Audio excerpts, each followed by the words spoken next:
us very neatly to item 7, the Capital Project Performance Report. So, Ruth, welcome to the table. Thank you for joining us. And I'd invite you to make any introductory remarks and then we'll move to questions. Thank you. Good morning. So this is our first Capital Project Performance Report for this financial year. So the data is captured as of the 20th of July 2020. On page 21, you'll see that the financial year spend at the end of July was 6 million. This is against a current financial year budget of 501. So spend is always quite low in July, as June is a double month of spend, which reflects the work that was completed in June. On page 24, COVID-19 cost impacts. So as per last month, our contractor claims have remained static at a total value of 6 million. So many of them are still undergoing assessment.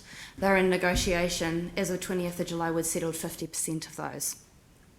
So this month, we were able to provide you with a list of COVID-related claims that have been settled.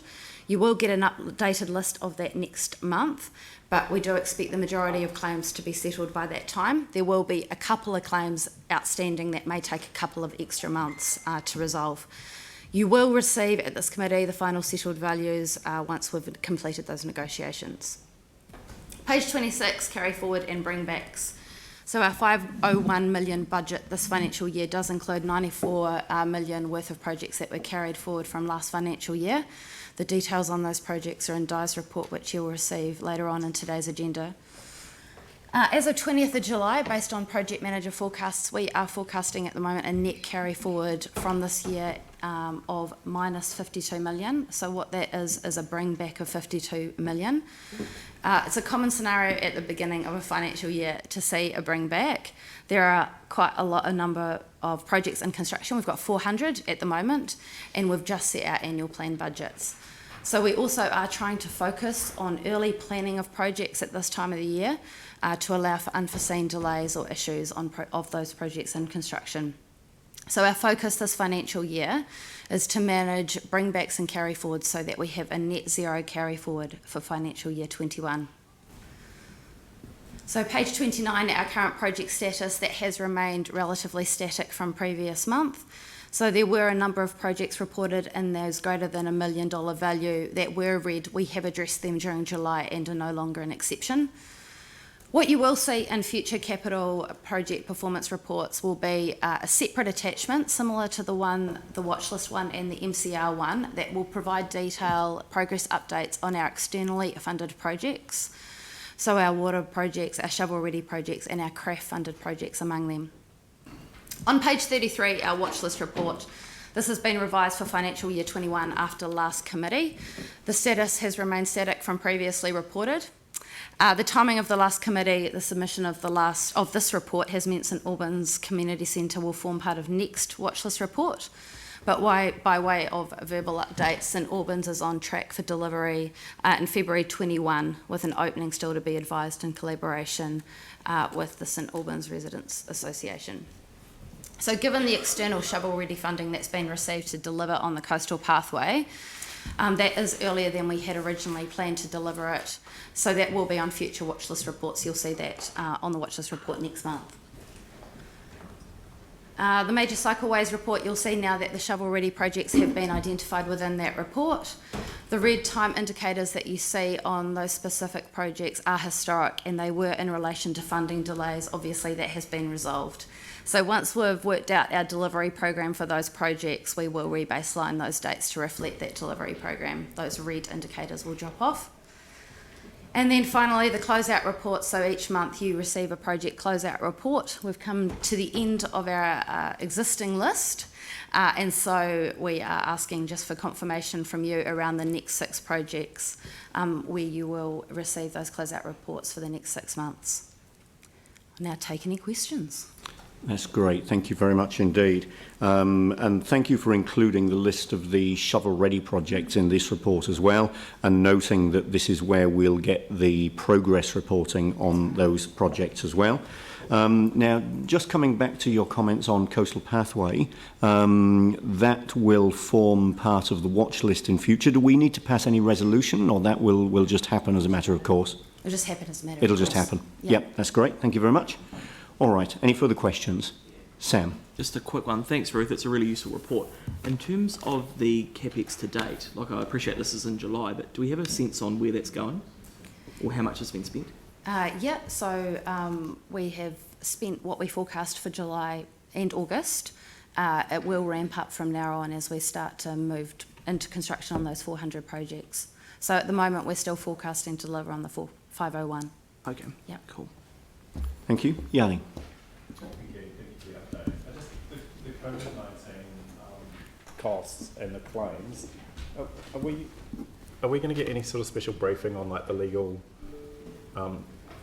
aspects of that? Because I'm just not quite sure why we're paying out as a council, and also the ones that you've settled. Why do we not have values to those? Like in there you've said it's 6 million. Yes. Of claims that have been received, but I don't have any sense of how much it's costing us in terms of liability, in terms of the ones that have been settled. So we wouldn't want to provide, for commercial sensitive reasons, the actual dollar value at this stage until we've actually resolved all of them. But you will receive that once they have been settled and negotiations are complete. Are we likely to have any sort of understanding about why council's liable? That's a legal question. Ian was here before. Dave, do you know? We can bring that back to you. We've got legal looks over all of those claims. Basically, under the contracts, there are force majeure clauses and reasons why for establishment, disestablishment, for all that sort of thing. There are things that we are liable for, as is NZTA and all the rest of it. So basically, we are making sure that any claims that we do get are absolutely rigorously looked at and reduced as low as we possibly can. And as Ruth says, because we're still in negotiations, we don't want any individual figures out there at this point in time. Do you think it would have made a difference of us applying for the government subsidy if we'd known that we would have incurred these additional costs? We couldn't apply for the government subsidy on those individual projects. The contractors could, and I presume they had. However, we have got a legal binding document that says this, and that's why some of the negotiations have been, I think we did put up something at one stage, and there was quite a lot of difference between what they claimed and what we thought they were eligible, and that all comes into that equation. Okay. And just, obviously this would be happening across the country, so we're talking to our partner councils around a sort of common... We certainly are, and we're certainly, NZTA, MB have put out a lot of guidelines on assessing those, and we are absolutely adhering to that advice that's been given to... Cool. And just the second wave, is there any suggestion with the level 2 that there's going to be additional... If you have a look at the contracts that we've let after, we have actually priced in if there is a second wave. Now, obviously, contracts let before the first wave don't have those clauses in, but we have identified potential additional costs if we had a second wave in contracts that have been let since the first wave, if that makes sense. So that we actually do know and have that ability to accept or not accept a tender based on those figures. Right. In terms of alert level 2, Yanni, I have talked to the delivery unit owners, and at the moment there hasn't been any variations or even concern relating to variations in terms of the restrictions with level 2. Which is good. And then I guess just obviously we've got a list of the sort of smaller ones, but the big ones, which are the, obviously, the big one is the Metro Sports. Is that being handled separately, is it? Yeah, Metro Sports is not one of our contracts, so it's actually been done by Otakaru. And but it's got no liability back to us in terms of cost. No, and we don't have visibility of the claim either. Okay, cool. Thank you. All right, thank you. Jimmy. Yes, thank you.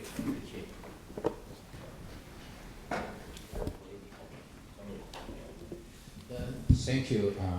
Regarding to those shovel-ready program on the watch list, particularly regarding to the Horseway Junction Road extension. Here you mentioned the risk. One risk is a key rail program of works. I just want to know whether the key issue is some of the long weight material and purchase from overseas, no waiting on.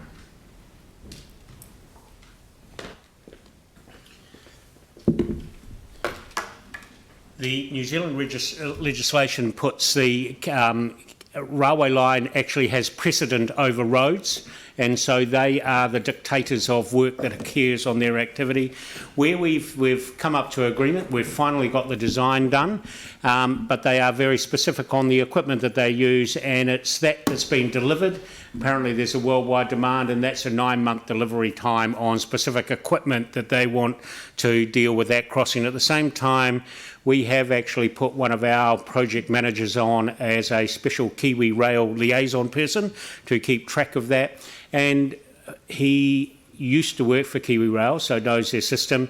And we're fortunate enough, well, no, we were sad to lose a project manager, but he has gone to Kiwi Rail, so they know our perspective. So the communication's going better. But it's just, as we've already said, there's a 9-month delay on some of the specialist equipment coming in that Kiwi Rail says that's the only equipment they'll use. Thank you. Thank you. Aaron. Yeah, Ruth, just on the coastal pathway, given I think it'll be the city's #1 attraction, it's an early call, I know, but I think I'll be right. What's the opening date now? So at the moment, we're still working through the delivery plan. We don't have an opening date. A ballpark? Tuesday. I Tuesday. did actually, it will be open yeah. once. I did talk to Transport yesterday. Sorry, They're thinking around December 23. December 23. Appreciate we've got to put resource consents in. We are fast tracking the design so we can put those resource consents in, and we are working with all the interested parties or stakeholders that we think are interested, but that will not stop potentially things coming out of the woodwork that we don't know. It is a very sensitive environment because it will potentially overhang or interfere with the coastal environment. And secondly, we've got a whole pile of issues around, how do we allow for climate change, etc., etc. So the resilience of it. But we are working on that. We are fast tracking all that work. So we look forward to being updated when you've got further details. 2023 Excellent. Climate change would have kicked in. Just so you know, the Empire State Building was about 100 days just for the build. Excellent, but we won't be building the Empire State Building there. I'm not sure we would want to, but yeah. All right, thank you. Any further questions? Pauline.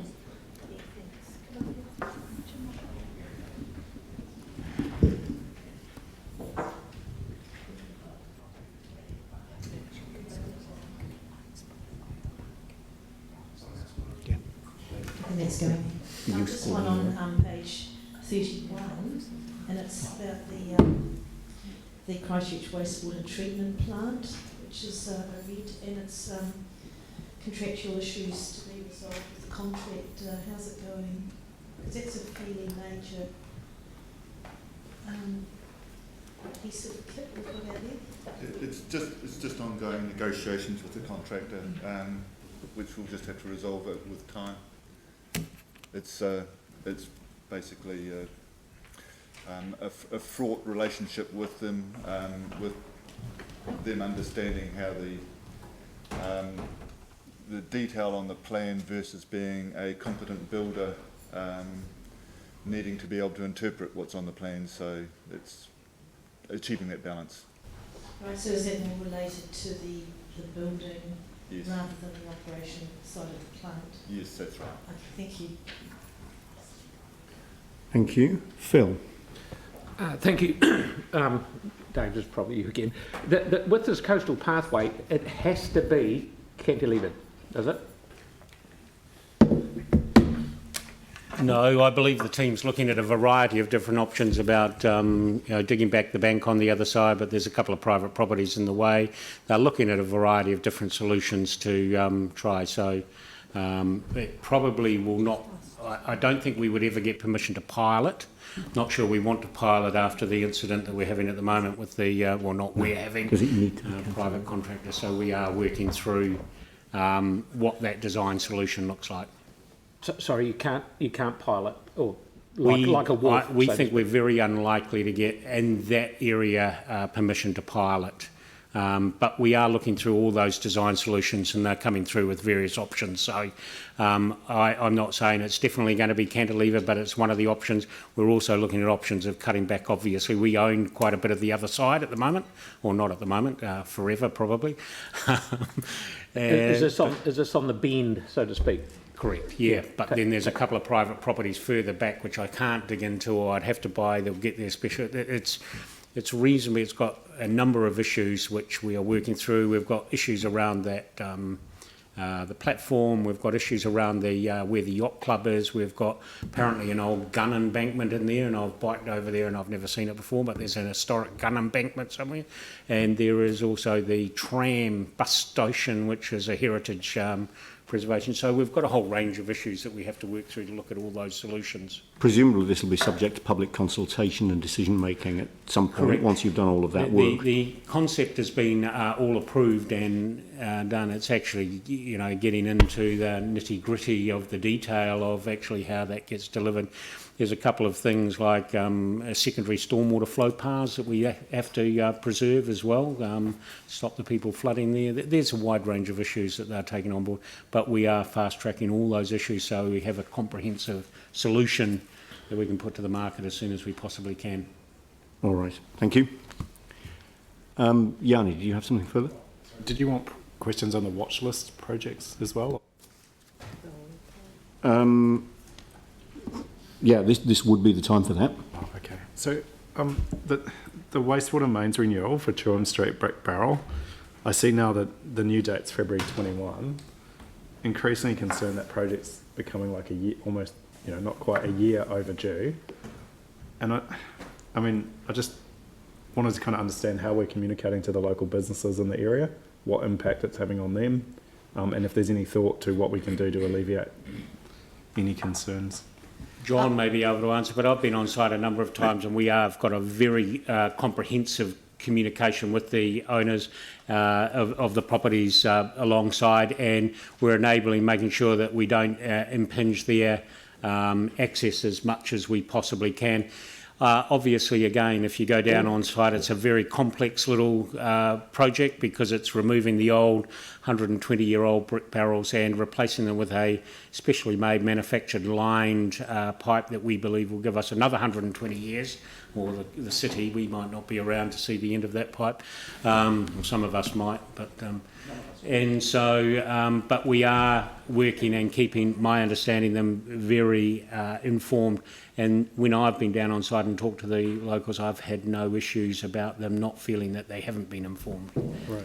It has been February 21 for a while now, so we haven't delayed it any further. Right. And they're still forecasting to deliver on that date. The reason that it's still red is because we don't necessarily need to rebaseline every single date, just because it goes over. Yeah. Yeah. And so we're still expecting Feb 21. Would they have a shutdown over Christmas? Pass, I'd have to ask the project manager. Yes, they do. Okay. And I mean, I think this would be one good to flag as one of the closeout reports because, I mean, just trying to understand why the assessment didn't pick up from this stuff. There might be some really easy answers, but I think given the fact that it's taking so long. We'll make a note of that, and that'll come up in the next list because the closeout reports we're talking about for the next 6 months, this one doesn't close until after that, so it'll be a closeout report probably for the middle of next year. If we can take a note of that as one to suggest for the next list, I think that would be good. Yeah. And I just wanted to thank you for putting Lancaster Park Enabling Works on, but I wonder if that title's sort of a little bit not quite the right title. So I think it's good to have project visibility of that, but it's more than just the enabling works. I think we were keen to just track the kind of redevelopment as well. I think we need to say enabling works for now because the Lancaster Park redevelopment needs to end up in the LTP first. So the first part is the enabling works. Okay. And then once we've completed the enabling works, we'll continue to track that as the redevelopment project. Right. It's a separate project. I think we've put it into the annual plan now, so it's a specific annual plan project. And Yeah, I mean, it's getting quite confusing. There isn't any funding for the redevelopment portion of the project in this year's plan. It's the enabling works. But as long as it's on, the spirit of Yanni's question is well understood, and as long as we can pick that up in a meaningful way to achieve what Yanni's wanting to achieve, that makes perfect sense. Yeah, I think there's just confusion over the amount that was put on for demolition, and then that was for the 3 million was going to be for the development of the spatial plan elements. But now that's got stuck into probably still into the demolition phase. So, but that's cool. I think, okay, when it comes back, we can talk about that. As long as we've got the appropriate level of oversight through the watch list, I think we're fine, and exactly what we call each part of the project, as long as we've got oversight of the whole delivery from beginning to end, and if that's across 2 projects rather than 1, as long as we've got the appropriate oversight, that's the important thing. So my understanding is the stage 2 would be due for, I think they were aiming for winter sports in 2022. So. Yeah, and what we've heard is that will be a LTP project rather than a current year project. Obviously, we'll pick that up as part of the LTP development. Thanks. All right, are there any further questions on this report? Mike. Thank you. Probably a bit for Dave as well. Just a question around the Northern Line cycleway, and obviously now that we've got the shovel ready money for that, it will bring it all forward. But obviously a component of that was to do a lot of the upgrades to the rail crossings along that route, which I think is actually a really important part of this whole project, and it's probably the most important part right this moment because of the risk that some of those crossings currently have because of increased traffic volumes. And I'm just wondering if we could separate the rail crossing component out slightly in this program, just so we can see the progress of that, because I think it's actually almost more important than actually completing that cycleway itself out to Belfast. So. We could look at it. It's probably identified in the milestones and detailed program that's sitting in MS project, which we don't normally do. But look, I can go away and talk to the project manager and see where that is. We have done that on most of our projects, just in case there's delays in the Kiwi Rail stuff, and we could do everything up to either side of it. So look, I'd have to talk to the project manager. It's just that we've got 2 different types down there. We've got the corridor, and then we've got the level crossings. Correct. And I think when they you are look at separated. but there's creating a risk at the moment. It's the level crossings, especially if you look at Langdons Road and Harewood Road, and I think we need to try and push them as quickly as possible. If we actually separate it from just the actual corridor itself, we may be able to keep a closer eye on it. Yep. Yep, so given that Mike's raised that as a risk, if we can have that highlighted in future reports, that would be great. I think in the extra attachment for shovel-ready projects, we can provide some update commentary around that. Yeah, and clearly it's an area of particular focus. Great. No further questions. We've got a set of recommendations in front of us, which I'm happy to move. Do I have a seconder? Jimmy Chen. Any discussion? All those in favour say aye. Against? That's carried.